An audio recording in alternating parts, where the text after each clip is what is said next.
रेखा के फिल्मी सफर में फिल्मों के कामयाब होने के साथ ही साथ उनके अफेयर्स, शादी और फिर सेक्रेटरी के साथ रिलेशनशिप की खबरों ने उन्हें हमेशा सुर्खियों में रखा है। निजी लाइफ के टूटते बिखरते रिश्तों की वजह से रेखा ने जिंदगी में कुछ ठहराव चाहा। मन में शादी को लेकर जो सपना था उसे रेखा ने दिल्ली के एक बिजनेसमैन मुकेश अग्रवाल से शादी करके पूरा किया।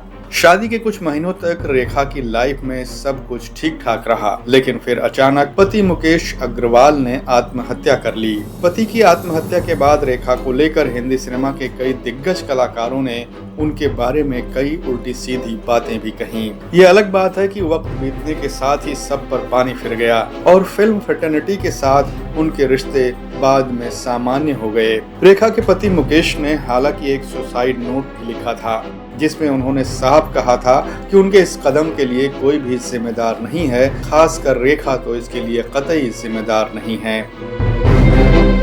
रेखा के बारे में जानकारी हासिल करने के लिए अगर उन पर लिखी यासिर उस्मान की किताब रेखा द अनटोल्ड स्टोरी पढ़ा जाए तो उसमें भी रेखा की जिंदगी के इस पन्ने का जिक्र है और इसके लिए सीधे तौर पर उनकी सेक्रेटरी फरजाना के साथ उनके संबंधों को जिम्मेदार बताया गया है।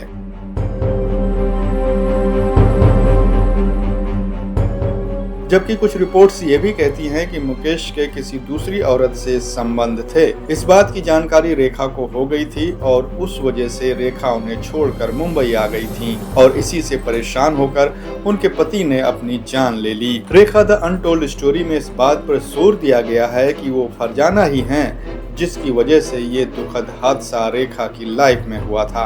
इस किताब में इस बात का भी जिक्र है कि फरजाना के साथ रेखा लिव इन रिलेशनशिप में रहती हैं। फरजाना रेखा की लाइफ की वो राज हैं जिसमें कई अनसुलझे सवालों के जवाब भी हैं। यहाँ तक कि रेखा के बेडरूम में किसी दूसरे को जाने की अनुमति नहीं है, वहाँ सिर्फ फरजाना ही जा सकती हैं। फरजाना ही हैं जिस पर रेखा भरोसा करती हैं। वो उनकी लाइफ की हर छोटी से छोटी, बड़ी से बड़ी बात का ख्याल रखती हैं।